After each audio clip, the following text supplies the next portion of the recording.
जय हिंद दोस्तों, मैं रवि आप सभी का बहुत बहुत स्वागत करता हूं मेरे इस YouTube channel the economics house में। लेके आ गया हूं के लिए एक प्यारी सी वीडियो। दोस्तों आज की वीडियो में हम करने वाले हैं कंज्यूमर इक्विलिब्रियम को वन शॉट में पूरा कंप्लीट।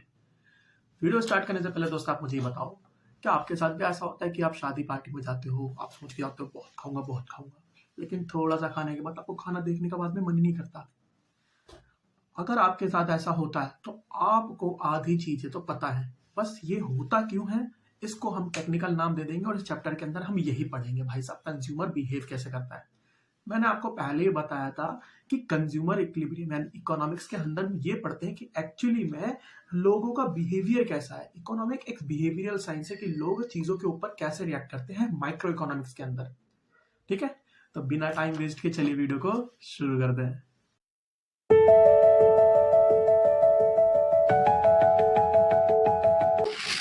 दोस्तों सबसे पहले समझते हैं कंज्यूमर क्या होता है। देखो सिंपल सी बात है, कंज्यूमर वो होता है जो फाइनल गुड्स का कंजम्पशन करता है। जो भी गुड्स एंड सर्विसेज का कंजम्पशन करेगा, जो उसको इस्तेमाल करे, कंजम्पशन मतलब क्या है, यूज करना, खाना, और जो भी उसका कंजम्पशन करेगा वही कंज्यूमर कहलाएगा।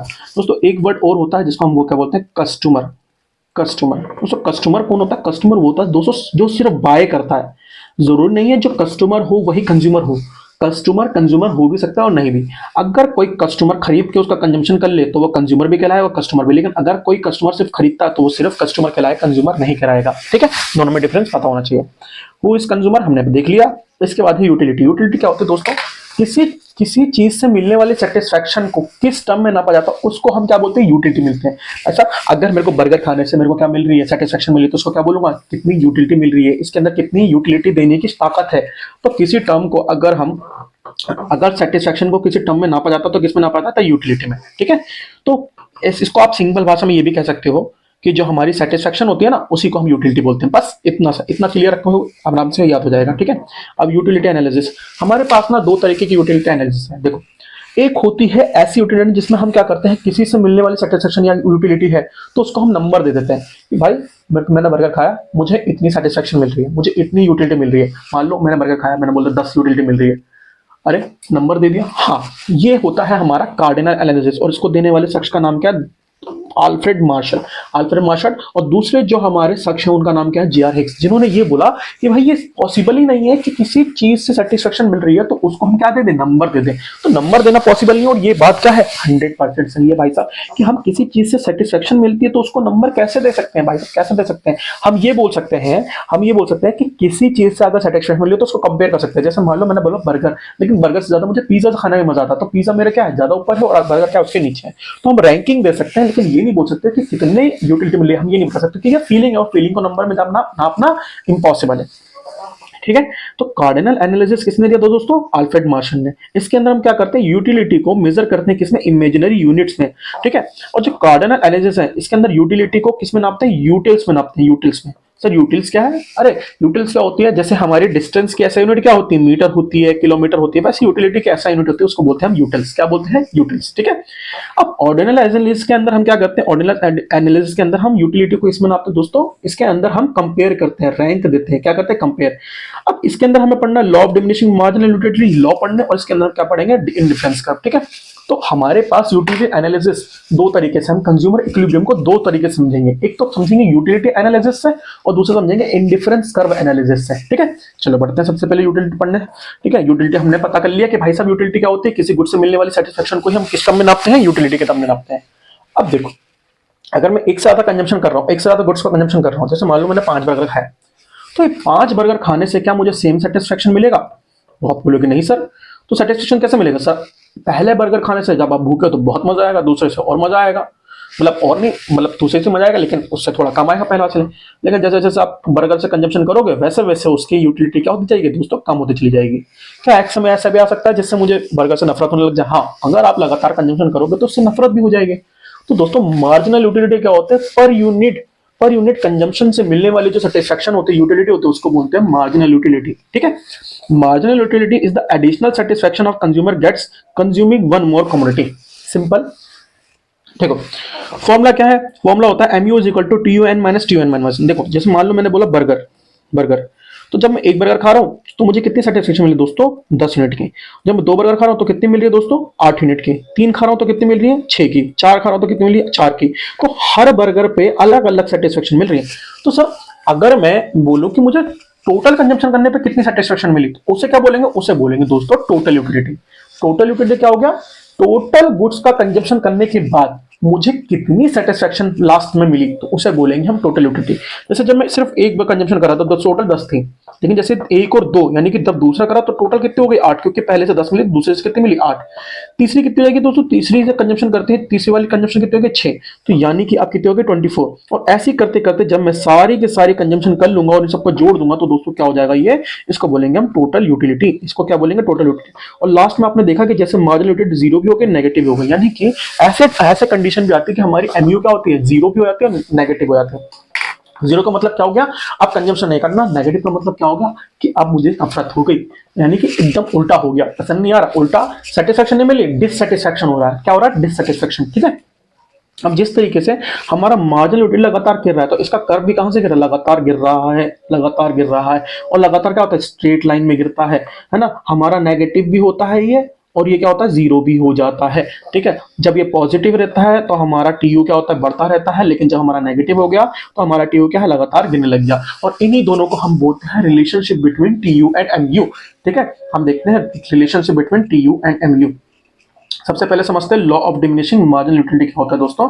देखो, मैंने अभी आपको बताया ना कि किस चीज से हम, जैसे आपने मार्जिनल यूटिलिटी में देखा कि जैसे जैसे गुड्स को कंजम्पशन कर रहे हैं, जैसे जैसे गुड्स को कंजम्पशन कर रहे हैं, वैसे वैसे उससे मिलने वाली सेटिस्फेक्शन क्या हो रही है, लगातार गिर रही है। जैसे जैसे बर्गर खा रहा हूं, एमयू लगातार क्या हो रहा है, गिर रहा है।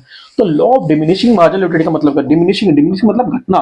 तो इसका मतलब क्या है कि जैसे जैसे किसी गुड्स को लगातार कंजम्पशन करा जाता है, किसी सेम गुड्स को लगातार कंजम्पशन करते हैं, तो उससे मिलने वाली सेटिस्फेक्शन या फिर यूटिलिटी लगातार क्या होती है दोस्तों, गिरती चली जाती है। ठीक है। ये यही कहता है कि as a consumer consume more unit of a commodity, the additional satisfaction क्या होती है, डिक्रीज होती है। ठीक है। अजम्पशन क्या है इसके, अजम्पशन मतलब ये लोग कहाँ कहाँ काम करेगा, इसकी क्या क्या शर्तें हैं। तो पहला तो शर्त ये है कि बंदा क्या होना चाहिए, समझदार होना चाहिए, रेशनल होना चाहिए। दूसरा क्या है, आइडेंटिकल होनी चाहिए, सारे गुड्स एक जैसे दिखनी चाहिए, है ना। आइडेंटिकल मतलब कि मान लो एक गुड्स एक बर्गर मैंने किसका खा लिया, मैकडी का खा लिया, एक बर्गर मैंने केएफसी उसका खा लिया, केएफसी का, और एक बर्गर मैंने खा लिया बर्गर किंग का।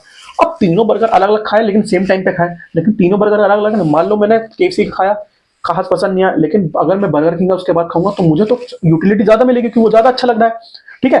ये पर्सपेक्टिव सबका अलग अलग हो सकता है क्योंकि हम इंडिविजुअली सबकी बात कर रहे हैं। और मान लो मैकडी का खाया तो वो तो और ज्यादा पसंद आया, तो ये उल्टा हो जाएगा, घटने की जगह हमको यूटिलिटी बढ़ती हुई नजर आएगी। तो गुड्स एक ही जगह की होनी चाहिए, आइडेंटिकल होनी चाहिए, और एक ही समय पर कंजम्पशन होना चाहिए। ठीक है। कंजम्पशन कैसा होना चाहिए, कंटिन्यूअस होना चाहिए, एक लगातार कंजम्पशन होना चाहिए, लगातार कंजम्पशन होना चाहिए। ठीक है। और constant marginal utility of money, money यानी कि जो हमारी पैसे हैं, पैसे से मिलने वाली MUM, marginal utility of money मतलब एमयूएम, इससे मिलने वाली जो सेटिस्फेक्शन है दोस्तों, वो लगातार क्या होनी चाहिए, सेम रहनी चाहिए। यानी कि पैसे से मिलने वाली सेटिस्फेक्शन हमारी कभी भी कम होती नहीं है। ठीक है। इसके बाद आता है दोस्तों एक और, इसके अंदर एक नहीं लिखा हुआ, मैं लिख देता हूं, फोर्थ दोस्तों कि जो हमारा जो यूनिट होना चाहिए वो स्टैंडर्ड यूनिट होना चाहिए, स्टैंडर्ड यूनिट, स्टैंडर्ड यूनिट होना चाहिए। स्टैंडर्ड यूनिट का मतलब क्या होता है दोस्तों, कि मैं बोलूं मैंने 1 चम्मच चीनी खाई, तो 1 चम्मच चीनी, सर 1 चम्मच चीनी क्या होता है, 1 चम्मच चीनी का मतलब तो कुछ समझ में नहीं आया। चीनी तो इतनी छोटी भी हो सकती है चम्मच, और क्या कहते हैं चम्मच इतना भी बड़ा हो सकता है, तो समझ में नहीं आया। तो इसका मतलब ये हुआ कि जो यूनिट होनी चाहिए कि आपने कंजम्पशन कितना करा वो स्टैंडर्ड होना चाहिए, जैसे कि 1 किलो, 100 ग्राम, 1 लीटर। ठीक है। इस तरीके की यूनिट होनी चाहिए, तभी हम समझेंगे कि हमारे पास जो कंजम्पशन हो रहा है वो कितने स्टैंडर्ड का हो रहा है। ठीक है। इसके बाद आता है रिलेशनशिप बिटवीन, जो मैंने अभी बताया आपको, relationship between TU and MU.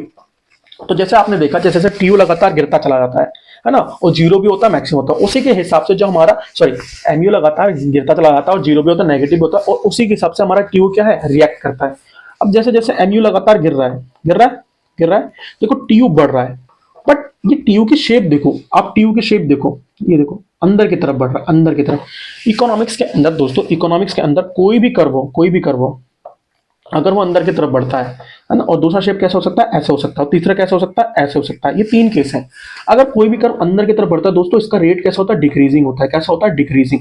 लेकिन कोई भी कर्व अंदर की तरफ बढ़ता है दोस्तों, तो इसका रेट कैसा होता है, इंक्रीजिंग होता है। कैसा होता है, इंक्रीजिंग। लेकिन अगर कोई भी कर्व स्ट्रेट होता है, स्ट्रेट लाइन होता है, स्ट्रेट लाइन होता है, तो दोस्तों इसका मतलब क्या है, कांस्टेंट रेट से बढ़ रहा है। कैसे बढ़ रहा है, कांस्टेंट रेट से। कांस्टेंट मतलब जो यहां पर अभी देखो, जैसे हमारा एमयू है, ये क्या है, रेट है। अब जैसे हमारा टीयू अंदर की तरफ बढ़ रहा है तो ये रेट क्या है, लगातार गिर रहा है, तो डिक्रीजिंग रेट से बढ़ रहा है। अगर ये एमयू लगातार गिरने की जगह क्या होता है, बढ़ता, यानी कि मान लो 0 2 4 6 8 10 हो जाता, तो लगातार ऊपर की तरफ जाता, लेकिन इंक्रीजिंग रेट से जाता। किससे जाता है, इंक्रीजिंग रेट से, ठीक है। और अगर ये मान लो ट्यू ऐसे रहता 2 2 2 2 2, तो ट्यू बढ़ता, बट कैसे बढ़ता, स्ट्रेट लाइन में बढ़ता, ठीक है। तो ये पूरी इकोनॉमिक्स में लागू होता है, हर कर्व के अंदर लागू होता है। जब हम आगे कर्व करेंगे ना, तो उसके अंदर हम आराम से समझेंगे कि भाई साहब आपने सर बताया था और ये हमारे हर कर्व में काम आ रहा है, ठीक है। तो अभी क्या होगा, अभी हमारा एमयू लगातार गिर रहा है, तो टी ऊपर तो जाएगा, बट टी ऊपर कैसे जाएगा, डिक्रीजिंग रेट से जाएगा। तो वही हमारा पहला कि देखो when T U increases diminishing rate लागू होगी, एमयू क्या होगा, गिरेगा, ठीक है। एमयू गिरेगा, जब एमयू गिरता है तो टीयू बढ़ता है, लेकिन डिक्रीजिंग रेट से, डिमिनिशिंग रेट से, ठीक है। When TU is maximum MU is zero, जब टीयू क्या होता है, मैक्सिमम होता है ना, जब टीयू क्या है, मैक्सिमम होता है, एमयू क्या है हमारा, जीरो है। व्हेन टीयू फॉल, जब टीयू गिरता है तो एमयू क्या हो जाता है, नेगेटिव हो जाता है। और when MU is derived from TU, ठीक है। एमयू कहां से निकलता है, हमारा टीयू से निकलता है। हाँ, एमयू कहां से निकलता है, टीयू से, क्योंकि हमारा टीयू पहले आएगा, दूसरे कंजम्पशन में कितने मिली, इन दोनों का डिफरेंस क्या होगा, हमारा टी होगा। पहला सेम, इन दोनों में 10 में से 8 कहता है, 18 में से 10 गया कितना, 8, 24 में 18 गया कितना, 6। यानी कि हमारा जो एमयू किस में से निकलता है, टीयू से निकलता है। किससे निकलता है, टीयू से, ठीक है। तो ये 4 रिलेशन है, क्वेश्चन पक्का पक्का आता। अब इसका स्क्रीनशॉट ले लो, सेम टू सेम। आपको सबसे पहले क्या करना है, सबसे पहले ये टेबल बनानी है, फर्स्ट ये टेबल बनाना, सेकंड आप क्या करना है, ये ग्राफ बनाना, और थर्ड आपको क्या करना है, ये रिलेशन लिखना है, ठीक है, सिंपल। चलो आगे बढ़ते हैं। इसके बाद हमको पढ़ना है कंज्यूमर इक्विलिब्रियम यूटिलिटी एनालिसिस। अब हम पढ़ेंगे अपने कंज्यूमर इक्विलिब्रियम की तरफ। तो कंज्यूमर इक्विलिब्रियम दोस्तों कौन सी कंडीशन होती है, कंज्यूमर इक्विलिब्रियम एक ऐसी कंडीशन होती है जिसके अंदर हम क्या करते हैं, जो इनका हमारी इनकम है, कंज्यूमर की जो इनकम है, उसके अंडर, उस कंज्यूमर की इनकम के अंडर कितनी यूटिलिटी हमको मिल सकती है। अब देखो, जैसे मेरे पास जो पैसे हैं उससे भी मुझे कुछ यूटिलिटी मिलेगी, तो अगर मैं यूटिलिटी एक्सचेंज करूंगा तो मेरे को सेम लेवल की यूटिलिटी मिलनी चाहिए ना। मान लो मेरे को पैसों से 10 यूटिलिटी मिल रही है, कितनी मिल रही है, 10 यूटिलिटी मिल रही है। अब उस 10 यूटिलिटी से सामने जब मैं गुड्स लूंगा तो उस गुड्स से कम मुझे 10 यूटिलिटी मिलनी चाहिए, तभी तो मैं सेटिस्फाइड होऊंगा। बट इसमें 2 कंडीशन हो सकती है, या तो यूटिलिटी ज्यादा मिल सकती है, और या तो ये कम भी मिल सकती है और बराबर मिल सकती है। मान लो मुझे ज्यादा यूटिलिटी मिल रही है, क्या मिल रही है, ज्यादा यूटिलिटी, ठीक है। मान लो मेरे को जो यूटिलिटी मिल रही है वो प्राइस से ज्यादा मिल रही है, प्राइस से ज्यादा मिल रही है। और दूसरी क्या है, जो मार्जिनल यूटिलिटी मिल रही है मुझे प्राइस से क्या मिल रही है, कम मिल रही है, यानी कि यहाँ पर प्राइस से ज्यादा यूटिलिटी मिल रही है। तो इस केस में तो भाई साहब मेरे को मजे आ जाएंगे, और जब मैं इसमें कंजम्पशन करूंगा तो मैं और कंजम्पशन करना चाहूंगा, ठीक है। लेकिन इस केस में क्या होगा, इस केस में क्या कंजम्पशन करना चाहूंगा, नहीं चाहूंगा, ठीक है। तो ये 2 केस भी अराइज होते हैं। अब कंज्यूमर इक्विलिब्रियम यूटिलिटी एनालिसिस के अंदर हमको 2 केस पढ़ने हैं, एक तो पढ़ना 1 कमोडिटी गुड्स और तो पढ़ना है दूसरा 2 कमोडिटी गुड्स, ठीक है। तो सबसे पहले हम पढ़ेंगे when consumer spend all income on single commodity वाला। और अजम्पशन क्या है इसकी दोस्तों, कंज्यूमर बायज ओनली 1 कमोडिटी। पहले क्या है, कंजम्पशन खाली 1 कमोडिटी खर्चता है। दूसरी क्या है दोस्तों, price of commodity is fix, price fix रहनी चाहिए। दूसरी क्या, कंज्यूमर एक्ट रैशनली, समझदार होना चाहिए, और maximum total level of satisfaction. और चौथा क्या है, कंज्यूमर के पास खरीदने के लिए इनफ पैसे हो, भिखारी टाइप का ना हो कि भाई खाली 10 रुपए लेके मार्केट में चला गया और बोल रहा भाई सब यूटिलाइज करूंगा। कंज्यूमर के पास पैसे होने चाहिए, ठीक है। अब consumer equilibrium single commodity analysis के अंदर सबसे पहले आप ना एक काम करो, ये यहां से लेके दोस्तों यहां तक का ना आप स्क्रीनशॉट ले लो, ये इतना स्क्रीनशॉट ले लो। ये पूरा कंप्लीट आंसर है कि आपके 4 नंबर का अगर क्वेश्चन आता है तो सेम टू सेम छाप के आ जाना, कोई भी नंबर नहीं काट सकता, ठीक है। इसके बाद अब देखो, consumer equilibrium refers to a situation which a consumer spend his limited income in such a way that he gets maximum satisfaction। Maximum satisfaction क्या होगा दोस्तों, मैक्सिमम वही होगी जितनी उसकी इनकम है ना, उसके अंदर उसको मैक्सिमम सेटिस्फेक्शन मिलनी चाहिए। लगभग तो कितनी मिलनी चाहिए, इनकम के बराबर तो मिलनी चाहिए, ठीक है। अब आप consumer is said to be in equilibrium when, ये कंडीशन हो गई कंज्यूमर इक्विलिब्रियम की। सेकंड क्या है, कंडीशन। अब कंडीशन के अंदर क्या है, MUX marginal utility of goods और मार्जिनल यूटिलिटी ऑफ मनी, अगर इसको डिवाइड करूं तो ये क्या होना चाहिए, प्राइस के बराबर आना चाहिए। और marginal utility of money MUM क्या मान लिया हमने, 1 मान लिया। क्या मान लिया, 1, यानी कि पैसे से मुझे, हर पैसे से मुझे कितनी मिल रही है, 1 मिल रही है, ठीक है। अब देखो मार्जिनल यूटिलिटी ऑफ मनी है ना, यहाँ पर अगर मैं कंडीशन देखो तो MUM क्या है हमारा, MUX है हमारा 8, यानी कि गुड्स से मिलने वाली सेटिस्फेक्शन 8 है। और अगर इसे 1 से डिवाइड करो तो क्या यहाँ पर हमारी प्राइस से मिलने वाली जो यूटिलिटी वो ज्यादा है कम है, तो हम कहेंगे यहाँ पर ये ज्यादा है। अब इसको भी क्या करो, 1 से डिवाइड करो तो अब भी ज्यादा है, लेकिन यहाँ पर अगर इसको 1 से डिवाइड करो तो यहाँ पर क्या है, ये बराबर आ गए। तो इस कंडीशन में हमारा इक्विलिब्रियम क्या होगा, हमारा जो कंज्यूमर है वो क्या हो जाएगा, इक्विलिब्रियम हो जाएगा। सर उससे ऊपर क्या हो रहा था, उससे ऊपर वो जो एक्स्ट्रा यूटिलिटी मिल रही थी गुड्स से, है ना, पैसे देने पर भी जो एक्स्ट्रा यूटिलिटी मिल रही थी गुड्स से दोस्तों, वो क्या थी, वो हमारी प्राइस की यूटिलिटी से ज्यादा थी। और जब हमारी प्राइस की यूटिलिटी से हमको ज्यादा गुड्स, मतलब प्राइस की यूटिलिटी से हमको ज्यादा यूटिलिटी गुड्स से मिलेगी, तो उस कंडीशन में कंज्यूमर को ये मोटिवेट करेगा कि वो और कंजम्पशन करे, क्या करे, और कंजम्पशन करे। अब आपको पता है ना कि जैसे जैसे ज्यादा कंजम्पशन करेगा मोटिवेट तो होगा वो, लेकिन जब कंजम्पशन ज्यादा करेगा तो उसकी कंजम्पशन लगातार क्या हो जाएगी, मार्जिनल यूटिलिटी गुड्स से मिलने वाली क्या है, लगातार कम होगी, है ना। जैसे जैसे वो कंजम्पशन करेगा उससे मिलने वाली जो सेटिस्फेक्शन वो लगातार क्या होती रहेगी, कम होती चली जाएगी। और एक कंडीशन ऐसी आएगी जब प्राइस की, जैसे ये ऊपर है, अभी प्राइस की जो हमारी मार्जिनल यूटिलिटी है और इसकी जो मार्जिनल यूटिलिटी है वो क्या हो जाएगी, एक समय आने पर बराबर हो जाएगी। और जब बराबर हो जाएगी तो हम क्या कहेंगे, दोनों इक्विलिब्रियम है। ठीक है, ठीक है, चलो। और यहाँ पर ये क्या है, एनालिसिस लिखा हुआ है, इस एनालिसिस को आप पढ़ लेना। ठीक है, ये एनालिसिस लिखा हुआ है, इस एनालिसिस को पढ़ लेना, जो मैंने आपको बताया ना वही है। ठीक है, अब ये देखो लगातार हमारा MUX क्या हो रहा है, लगातार हमारा गिर रहा है, MUX गिर रहा है, लेकिन जो हमारा प्राइस है वो क्या है, कांस्टेंट बना हुआ है। जहां पर ये दोनों बराबर हो जाएगा दोस्तों, वहीं पर क्या होगा, वहीं पर हमारा इक्विलिब्रियम पॉइंट हो जाएगा। ठीक है, MUX बराबर PX। क्लियर है, ये एक कमोडिटी के लिए था। अब सेम दूसरे दो कमोडिटी के लिए भी यही केस है, बस खाली यहाँ पर क्या हो जाएंगे, दो गुड्स जाएंगे, बल्कि बाकी सब कुछ सेम है। जब कंज्यूमर अपनी सारी इनकम किस पे खर्च कर रहा है, सिर्फ दो गुड्स पे खर्च करता है, तो वो क्या चाहेगा, जितनी इनकम खर्च करी दोनों गुड्स में लगभग सेम सेटिस्फेक्शन मिलना चाहिए। यानी कि पहली गुड्स, दूसरी गुड्स और इनकम तीनों से मिलने वाली सेटिस्फेक्शन क्या होनी चाहिए, सेम होनी चाहिए। यानी कि MUX अपॉन में PX बराबर होना चाहिए, MUI अपॉन में PI बराबर होना चाहिए, MUM अपॉन में PM। ठीक है, अब देखो, अब इस केस के अंदर ये जो टेबल है, आप इसका भी स्क्रीनशॉट ले लो, इसका भी स्क्रीनशॉट ले लो। ठीक है, यहां तक स्क्रीनशॉट ले लेना आप। ठीक है, अब ले लिया, चलो इस केस के अंदर के जो टेबल है ना, उसको ध्यान से देखो। यहां पर जब एक बंदा एक कमोडिटी खर्च करता है, एक कमोडिटी खर्चता है किसकी, क्या कहते हैं, MUX की, तो 12 है। और यहां पर इक्वल कहां पर हो रहे हैं, MUX upon PX, MUI upon PY। जब वो X गुड की दो कमोडिटी खरीद रहा है और जब वो Y गुड की एक कमोडिटी खरीद रहा है, तो यहां पर क्या है, ये इक्विलिब्रियम है। यहां पर दोनों क्या है, इक्विलिब्रियम, यानी कि यहां पर और यहां पर दोनों को सेम लेवल की सेटिस्फेक्शन मिल रही है। तो समझो, जब हमारा MUX अपॉन में PX बराबर है MUI अपॉन में PY, अगर ये दोनों बराबर हो जाता है तो वहां पर क्या हो जाएगा, सेटिस्फेक्शन। तो हम यहां कहेंगे, यहां पर क्या कहेंगे कि कंज्यूमर, यहां पर लिख देता हूं मैं, consumer will be in equilibrium when he spent his income on one commodity for good Y and two commodity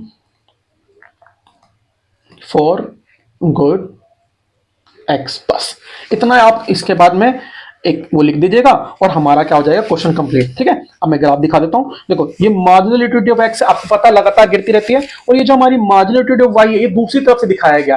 curve हमेशा कहीं से भी दिखा सकते हैं, कर्व ऐसे दिखाई, ये दोनों को कंपेयर करने के लिए हमने खाली इसका क्या करते हैं, मिरर इफेक्ट कर दिया। तो जब हमने इसको घुमाया तो देखो, यहाँ पर जब हमारी MUX है, यहाँ पर यहाँ से जा रही है, ये हमारी जो MUX है यहाँ से जा रही है, और हमारी जो MUY है वो कहां से जा रही है, यहां से जा रही है। अब ये देखो, जहां पर दोनों टकरा रहे हैं, जहां पर दोनों इक्वल है, वहीं पर हमारे क्या है, वहीं पर इक्विलिब्रियम पॉइंट है। देखो, इक्विलिब्रियम पॉइंट है। अब यहां पर जरा ध्यान से देखो, ये जो पॉइंट है, ये कौन सा पॉइंट है, यहां पर हमारा X गुड कितना खरीद रहा है, 2 खरीद रहा है, और यहां पर देखो Y गुड कितना खरीद रहा है, 1 खरीद रहा है। देखो यहां से काउंट करेंगे 1, तो यहां पर Y कितना आ रहा है, 1 आ रहा है, और यहां से काउंट करेंगे 1 और 2, तो X क्या कहते हैं, X कितना आ रहा है, 2 आ रहा है। और हमने यही लिखा है, हमने यही लिखा है कि कंज्यूमर क्या कर रहा है, अपनी इनकम को एक कमोडिटी का कर रहा है, Y पर खरीद रहा है, और 2 कमोडिटी किस पे खरीद रहा है, X पे खरीद रहा है। ठीक है, तो मतलब हमने कर्व भी इसी तरीके से बनाया है कि हमारे जो गुड्स हैं वो भी क्या दिख रहे हैं, इसके अंदर बराबर दिख रहे हैं, कि भाई जितने खरीद रहे हैं उसी के हिसाब से हमने कर्व बनाया। तो आप भी एग्जाम में सेम टू सेम ऐसे ही बना के आओगे तो पूरे पूरे पूरे मार्क्स मिलेंगे। ठीक है, चल आगे बढ़ते हैं। अब हम पढ़ेंगे अपना ऑर्डिनल एनालिसिस। हमारा कंज्यूमर इक्विलिब्रियम यूटिलिटी एनालिसिस खत्म हो गया। अब हम पढ़ेंगे ऑर्डिनल एनालिसिस।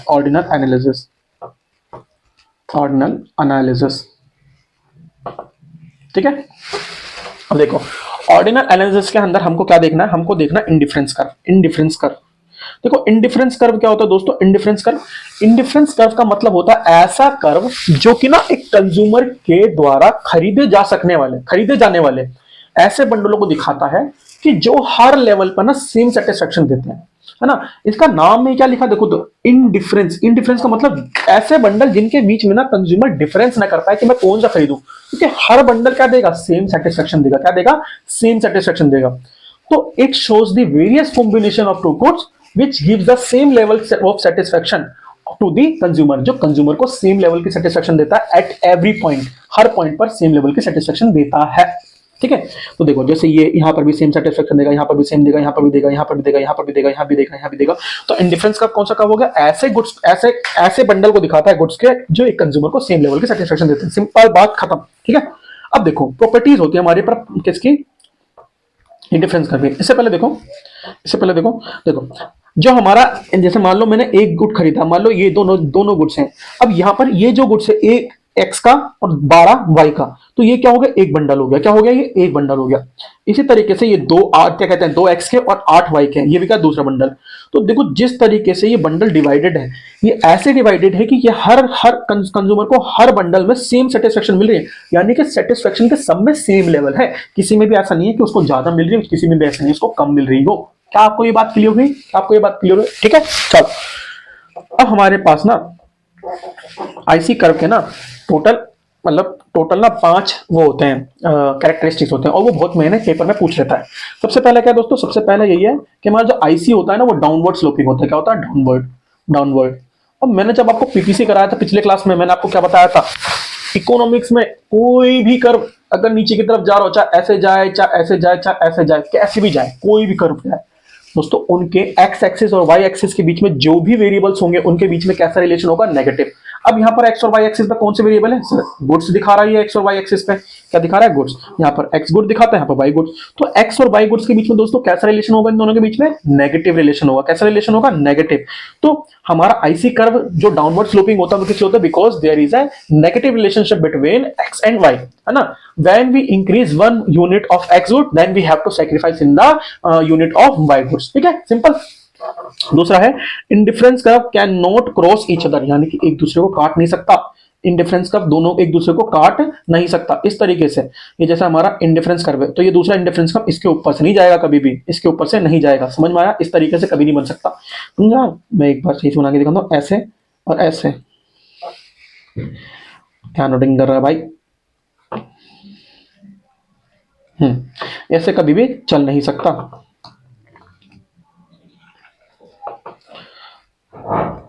ये ऐसे, ठीक है, तो कभी भी एक दूसरे को काट नहीं सकता। सर क्यों, देखो इंडिफरेंस कर्व है ना, तो दोस्तों वो ना हर एक कंज्यूमर की ना इनकम के हिसाब से बनाई जाती है। किसके हिसाब से बनाई जाती है, इनकम के हिसाब से। तो जब इनकम के हिसाब से हम इंडिफरेंस कर्व बना रहे हैं, तो एक बात बताओ, जिसकी इनकम नीचे होगी वो तो लिमिटेड ले करेगा, और जिसकी इनकम ऊपर होगी वो ज्यादा इनकम खर्च करेगा। अब मुझे ये बताना कि जिसकी इनकम ज्यादा है क्या वो मतलब सस्ते गुड्स खरीदना चाहेगा, और जिसकी इनकम कम है क्या वो महंगे गुड्स खरीद सकता है, नहीं ना। तो इसीलिए दोनों क्या होंगे, टकराएंगे एक दूसरे से। ठीक है, simple. Influence curve can not be thick, influence curve can not be thick, ये हमारे सिलेबस का नहीं है। Indifference curve are convex to origin, कैसा होता है, कॉन्वेक्स टू ओरिजिन होते हैं, कॉन्वेक्स टू ओरिजिन, ऐसे कॉन्वेक्स। तो जब मैंने आपको पीपीसी कराया था दोस्तों, मैंने ना आपको ना पीपीसी क्या होता है, कॉनकेव टू ओरिजिन होता है, ऐसे उसका उल्टा होता है। और उसके अंदर एक रेट था जिसका नाम क्या था, एमओसी और एमआरटी, और वो रेट कैसा होता था, इंक्रीजिंग होता था। क्या होता था, इंक्रीजिंग, इंक्रीजिंग रेट। लेकिन यहां पर हमारा उल्टा है, यहां पर हमारा कर्व कैसा है, कॉन्वेक्स है। आपको याद होगा मैंने बताया था पीपीसी भी हमारा क्या हो सकता है, कॉन्वेक्स हो सकता है, लेकिन कब, जब हमारा एमओसी क्या हो, डिक्रीजिंग रेट हो। इसी तरीके से हमारा जो ये आईसी कर्व है ये कॉन्वेक्स होता है। ये कॉन्वेक्स क्यों होगा, कोई रेट होगा जिसकी वजह से डिक्रीजिंग है, तो वो रेट का नाम क्या है दोस्तों, उस रेट का नाम है एमआरएस। क्या नाम है, एमआरएस। अब ये एमआरएस का मतलब क्या, मार्जिनल रेट ऑफ सेटिस्फेक्शन।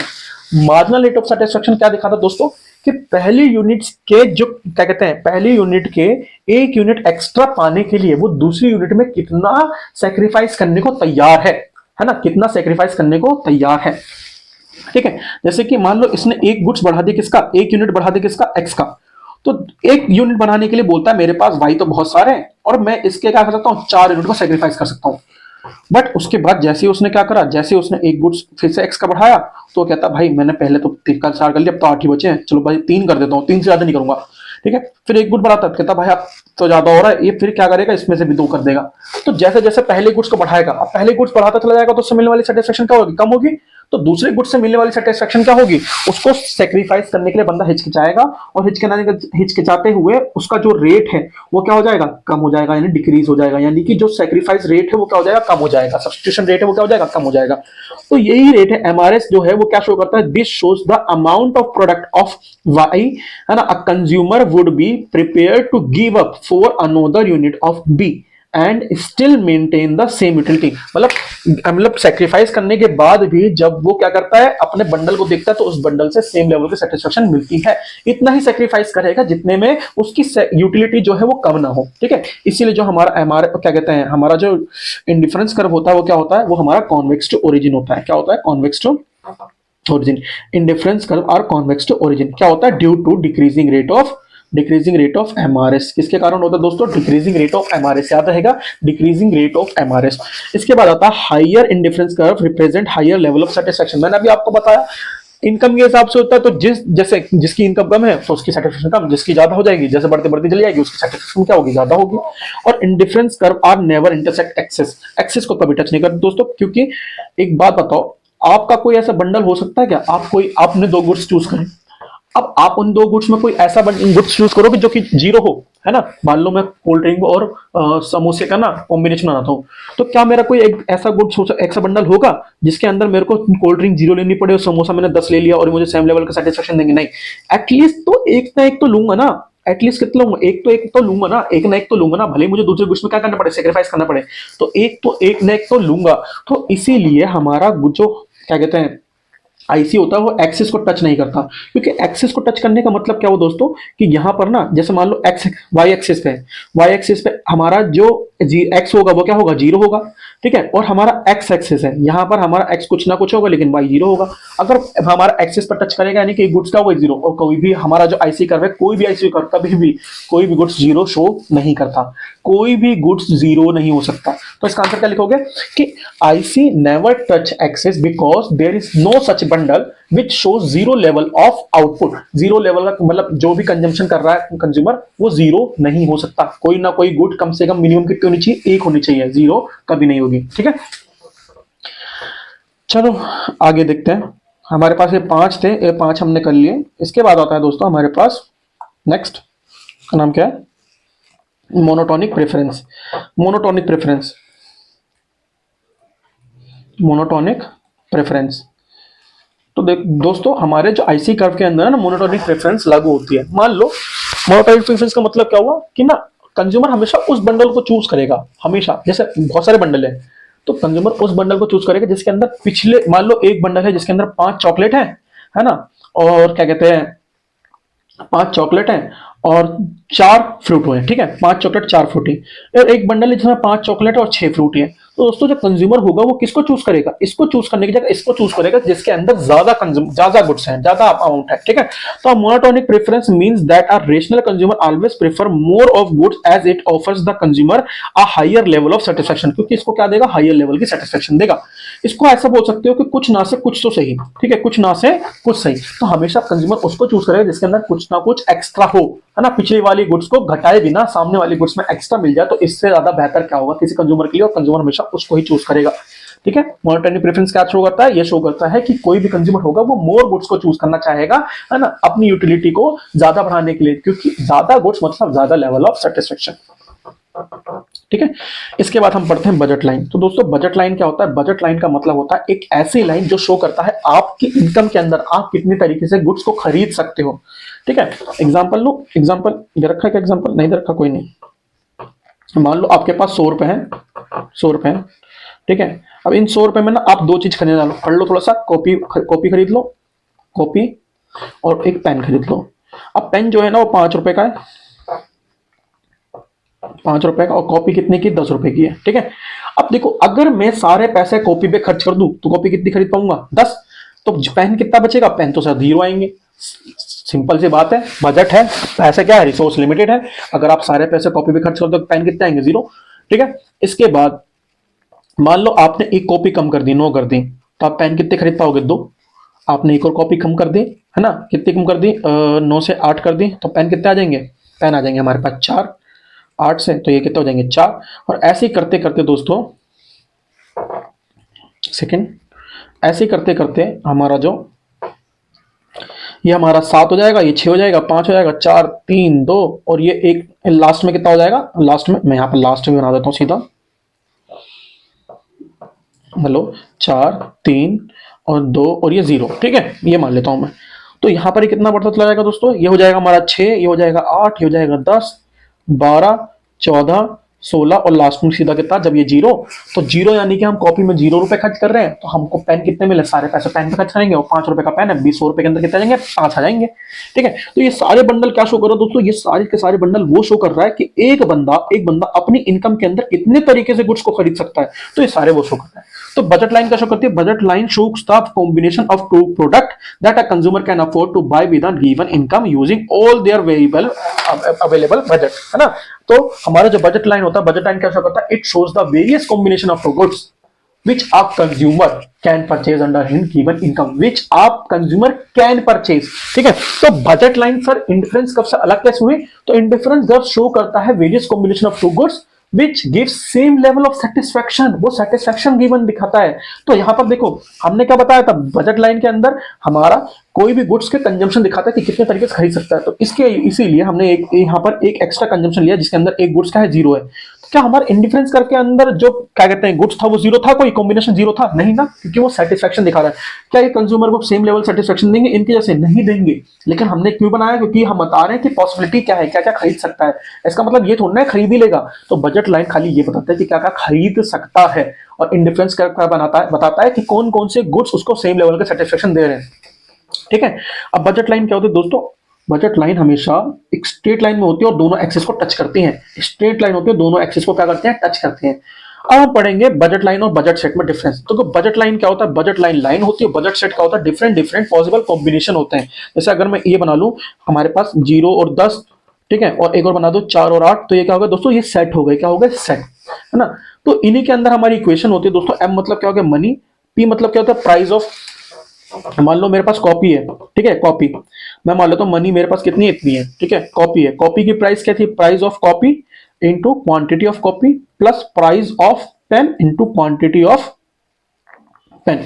ये क्या है, ये हमारे इससे प्राइस आ जाएगा किसका, कॉपी का, और ये हमारा प्राइस आ जाएगा किसका, क्या कहते हैं, हमारे पेन का। तो दोनों को जब प्लस करेंगे तो टोटल देखेंगे पैसे कितने हैं। तो हमारे पास पहली शर्त ये भी है, यहाँ पर हमारे पास जो कंज्यूमर है वो सारे पैसे खर्च कर रहा हो, तभी ये काम आएगा। ठीक है, तभी ये इक्वेशन काम आ सकती है, क्योंकि हमारे पास पैसे क्या है, लिमिटेड है, और पैसे क्या है, फिक्स्ड है, ना ही कम होंगे ना ज्यादा होंगे ना बचेंगे, और ना ही एक्स्ट्रा लगने चाहिए। ठीक है, तो अगर हमारे पास 100 रुपए है तो कंज्यूमर से ये एक्सपेक्ट करके चला जाएगा, अज्यूम करके चला जाएगा वो सारे पैसे खर्च कर रहा है।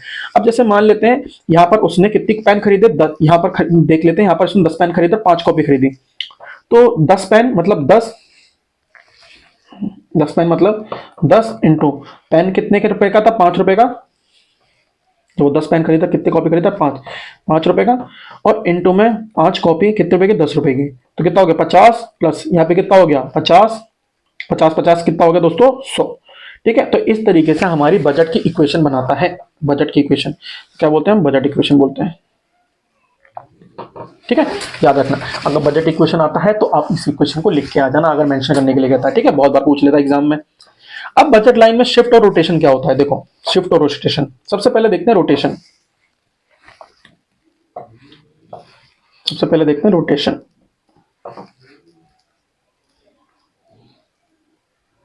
ठीक है,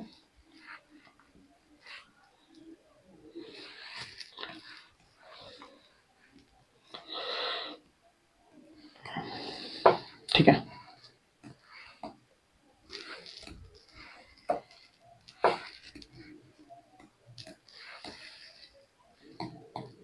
अब देखो मान लो क्या देखने वाले, रोटेशन। मान लो हमारा ना कोई गुड सस्ता हो जाता है ना, किसी गुड्स की ना प्राइस में कमी आ जाती है, सस्ता हो जाता है, और या फिर महंगा भी हो सकता है, क्या हो सकता है, महंगा भी हो सकता है। गुड्स सस्ता भी होता है तो गुड्स महंगा भी हो सकता है ना। अब ये हमारी एक्स की क्वांटिटी है, हमारी वाई की क्वांटिटी है, ये भी हमारी वाई की क्वांटिटी है, हमारी एक्स की क्वांटिटी है, हमारी वाई की क्वांटिटी है, ये हमारी वाई की क्वांटिटी और हमारी एक्स की क्वांटिटी, हमारी वाई की क्वांटिटी, हमारी एक्स की क्वांटिटी। अब देखो मतलब जो एक्स गुड है वो सस्ती हो गई। अब मुझे एक बताओ, अगर एक्स गुड सस्ती हो गई तो मान लेते हैं यहाँ पर जो एक्स है ये एक्स है, एक्स किसको माने, मान लेते हैं हम इसको एक्स मान लेते हैं, यानी कॉपी को इसको माई मान लेते हैं, ठीक है। अब जो हमारे एक्स गुड है, अगर कॉपी 10 रुपए की थी और ये 5 रुपए की हो जाए, तो दोस्तों अगर सारे पैसे हम कॉपी पे खर्च करें तो क्या ये 20 नहीं खरीद सकते हैं? यानी कि हमारी कॉपी की जो मैक्सिमम आउटपुट है, जब हम इस पर सारे पैसे लगा रहे हैं तो क्या हो जाएगी, बढ़ जाएगी, है ना। अब 20 खरीद पा रहे हैं, तो यही यही समझाने की कोशिश कर रहा हूं कि अगर हमारे पास if if price of X increase, तो अगर एक्स की प्राइस, सॉरी इंक्रीज नहीं डिक्रीज, अगर प्राइस क्या हो जाए, कम हो जाए, इंक्रीज की जगह डिक्रीज, देखिए प्राइस क्या हो जाए, कम हो जाए, तो कम होने पे क्या हो जाएगा दोस्तों, इसकी क्वांटिटी क्या हो जाएगी, बढ़ जाएगी, हम इसको ज्यादा खरीद पाएंगे, तो ये क्या हो जाए आगे। अब देखो ये आगे की तरफ शिफ्ट हुआ है, कहां पर शिफ्ट हुआ है, ये आगे की तरफ शिफ्ट हुआ है, ऐसे करके शिफ्ट हुआ है।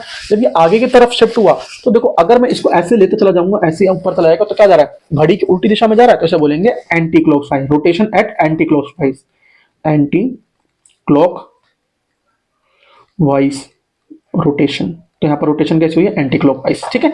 अब देखो अगर हमारे पास सेम ऐसे ही if of price of Y decrease, ये यहां से हटा देता हूं मैं,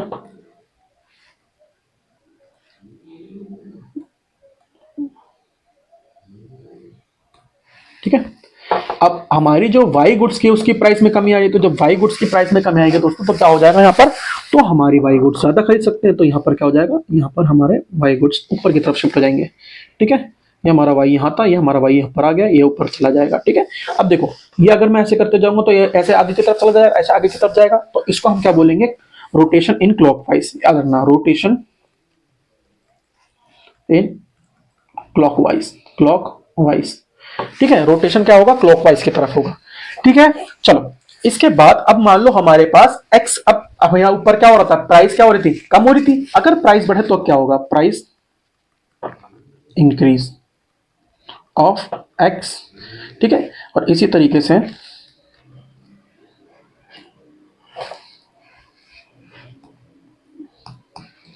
प्राइस इंक्रीज ऑफ वाई, अगर प्राइस होती है इंक्रीज एक्स की, तो दोस्तों देखो अगर हमारे पास 10 रुपए की कॉपी थी, 100 रुपए है, तो हम 10 खरीद रहे थे, अगर कॉपी 20 की हो जाए और 100 रुपए है, तो कितनी खरीद रहे, 5, पहले से क्वांटिटी क्या हो जाएगी, मैक्सिमम कम हो जाएगी, अगर कम हो जाएगी तो वाई पे थोड़ा ना कोई फर्क पड़ेगा, वाई तो अपनी जगह पर रहेगा, एक्स कम हुई है, ठीक है, तो हमारी एक्स क्या हो जाएगी, लेफ्ट वर्ड पीछे की तरफ शिफ्ट हो जाएगी। अब देखो ये ऐसे चली जा रही है, ऐसे ऐसे ऐसे, तो अगर मैं देखूं ये ऐसे ऊपर की तरफ जा रही है, ऐसे ऐसे, तो ये क्या है, घड़ी की दिशा में जा रही है, यानी कि इसको बोलेंगे हम क्लॉकवाइज, क्या बोलेंगे, क्लॉकवाइज रोटेशन, क्लॉकवाइज रोटेशन, ठीक है। इसी तरीके से अगर हम वाई का देखें, तो वाई भी क्या हो जाएगा, नीचे की तरफ शिफ्ट हो जाएगा, अगर प्राइस बढ़ जाएगी तो, क्योंकि कभी कम खरीदेंगे तो इसको बोलेंगे हम, देखो उल्टी दिशा में जा रही है तो इसको बोलेंगे anti clockwise rotation, anti clock wise rotation, ठीक है। आपको ये चीज समझ में आई, ये क्वेश्चन इंपॉर्टेंट है, बहुत बार एग्जाम में पूछ लेता है, तो आई होप आपको ये वाला टॉपिक समझ में आया होगा, ठीक है। इंपॉर्टेंट टॉपिक बच्चों, दोस्तों आपको एक कट दिख रहा होगा, एक कट इसलिए है कि मतलब अभी मैं रिकॉर्ड कर रहा था और माइक बनता और मुझे पता भी नहीं चला और मैं बोलता चला गया, ठीक है। चलो कोई बात नहीं, हम अपना नेक्स्ट टॉपिक को रिपीट करते हैं। देखो नेक्स्ट टॉपिक जो हमारा लास्ट टॉपिक है वो consumer equilibrium through indifference curve analysis. देखो इंडिफरेंस कर्व एनालिसिस क्या है, अभी हमने इससे पहले कंज्यूमर इक्विलिब्रियम पढ़ा था, वो किससे पढ़ा था, यूटिलिटी एनालिसिस से। तो उसके अंदर हम देखा था कि किस तरह यूटिलिटी से हम बताते थे कि अगर मुझे जो मेरी पैसों से यूटिलिटी मिल रही है उसके बराबर गुड्स से यूटिलिटी मिल जाए तो हम क्या रहेंगे, वहां पर सेटिस्फेक्शन में रहेंगे। अभी हमने इंडिफरेंस कर्व को करने से पहले ऑर्डिनल एनालिसिस के अंदर हमने क्या पढ़ा था, ऑर्डिनल एनालिसिस के दोस्तों हमने पढ़ा इंडिफरेंस कर्व और बजट कर्व। इंडिफरेंस कर्व हमको क्या बताता है कि हमारे पास कितने गुड्स हैं जो हमको सेम लेवल के सेटिस्फेक्शन देते हैं, और बजट कर्व हमको बताता है कि हमारी औकात यानी कि इनकम के अंदर कौन कौन से गुड आ सकते हैं। अगर हमारे इनकम के अंदर जो हम खरीद सकते हैं उसके जैसा कोई बंडल हमारी सेटिस्फेक्शन वाले बंडल में से मैच हो जाए, जहां पर ये टच हो जाए, वहां पर हम सेटिस्फाई रहेंगे। यानी कि इंडिफरेंस कर्व और बजट कर्व जहां पर टच हो जाते हैं, जहां पर इक्वल होते हैं, वहां पर बंदा क्या होता है, सेटिस्फाइड होता है, वहां पर बंदा क्या होता है, इक्विलिब्रियम हो जाता है, ठीक है। तो इस क्वेश्चन में सबसे पहले आप क्या करो, इसका स्क्रीनशॉट ले लो और इस वाले पार्ट को कट कर देना, ठीक है। इस वाले पार्ट की जरूरत नहीं है, बस खाली इतना इतना स्क्रीनशॉट ले लो। अब देखो, सबसे पहले जब आपको क्वेश्चन आएगा तो क्या करोगे, आप कंज्यूमर इक्विलिब्रियम क्यों बताओगे, क्या होता क्या है, कंज्यूमर इक्विलिब्रियम का मतलब क्या होता है, ठीक है। उसके बाद आप बताओगे बजट लाइन क्या होती है, उसके बाद आप बताओगे कि कंडीशन क्या है। तो दो कंडीशन दोस्तों, पहली है कि MRS of X Y equal to होना चाहिए रेशो ऑफ प्राइस के, दोनों प्राइस के रेशो के क्या होना चाहिए, इक्वल होना चाहिए। और दूसरा है हमारा कि भाई डिफरेंस का मस्ट बी, मतलब जरूर से जरूर कन्वेक्स टू ओरिजिन होना चाहिए, अगर कॉन्वेक्स टू ओरिजिन नहीं हुआ तो दिक्कत हो जाएगी, ठीक है। चलो नेक्स्ट, इसके बाद है दोस्तों कि हमारे पास जो इंडिफरेंस कर्व है ना, इंडिफरेंस कर्व है ना, ये देखो indifference curve convex to origin है, उसके बाद हमारा ये कर्व बना देना और उसके बाद आपको ये एब्रिविएशन लिख देना जो हमारे कर्व को क्या कर रहे होगी, सेटिस्फाई कर रहे होगी, ठीक है। आप जब ये पूरा का पूरा क्वेश्चन इस तरीके से कर दोगे तो आपके 3 से 4 नंबर पक्के हैं, कहीं नहीं गए।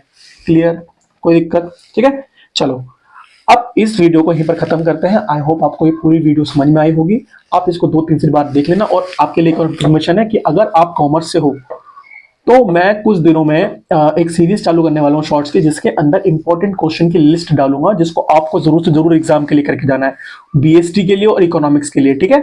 चलो मिलता है नेक्स्ट क्लास में। जय हिंद।